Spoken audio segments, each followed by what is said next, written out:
हरतालिका तीज के दिन फुलेरे का दर्शन करें। फुलेरा किस तरह से बनाया जाता है, इसी पत्ती लगाना चाहिए, कैसा फूल, हमको ये प्रश्न कल यहाँ से जाने के बाद आ चुका था सीहोर के ऑफिस में।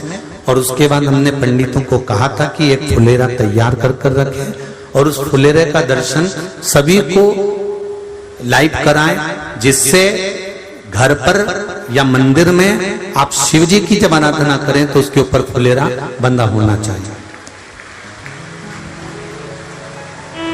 जैसे ये शिवलिंग आपने बनाया बालू रेत का, मिट्टी का, जो शिवलिंग का निर्माण करा है, उस शिवलिंग का निर्माण करने के बाद में आपके मध्य में जब आप शिवलिंग बनाते हो घर के अंदर हॉल में या मंदिर में, तो ऊपर कोई कुंडी वगैरह लगी हो, पंखा लगा हो, उस पे से रस्सी बांध कर लेकर आकर इस फुलेरे को इस तरह से शिव जी के ऊपर लटकाया जाता है। इसको फुलेरा कहते हैं। ये भगवान शंकर का अखंड सौभाग्य देने का फुलेरा होता है, जिसको माता पार्वती जी, उमा, कात्यायनी देवियों ने इसका स्मरण किया।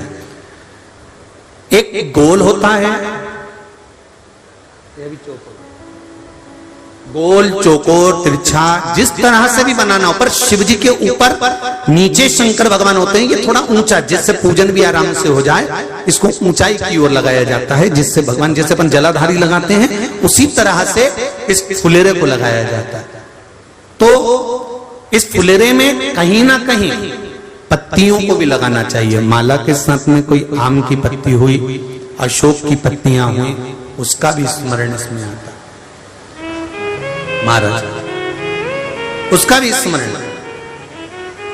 जैसे भगवान देवाधिदेव महादेव का शिवलिंग का दर्शन हो गए सबको फुलेरे का, अरे जम के तो बोलो, हो गए ना। और जितने लोग आस्था पर सुन रहे हैं, जितने लोग फेसबुक यूट्यूब पर सुन रहे हैं, अगर आपके स्मरण में फुलेरा नहीं हो तो उसका दर्शन अवश्य करिएगा। शिव मंदिर में अगर जलाधारी भी लगी हुई है तो जलाधारी से फूल बांधकर नीचे की ओर लटकाना चाहिए, पर लटकाना चाहिए, फुलेरा बनाना चाहिए।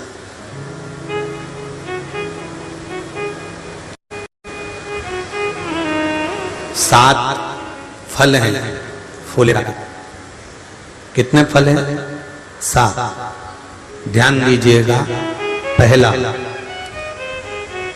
फुलेरा जो नारी व्रत करती आती है और व्रत कर्म उसका चलता रहता है, उस व्रत कर्म के अंतर्गत मान लो किसी कारणवश बीमारी में, कोई गमी के अंतर, कोई सूतक सावड़ के अंतर्गत अगर नारी पूजन नहीं कर पाती है, पूजन नहीं कर पाई और उसने केवल फुलेरे का दर्शन ही कर लिया, अपने पलंग पर पड़ी पड़ी भी फुलेरे का दर्शन कर लिया है, तो नारी को हरतालिका तीज के व्रत का फल प्राप्त हो जाता है।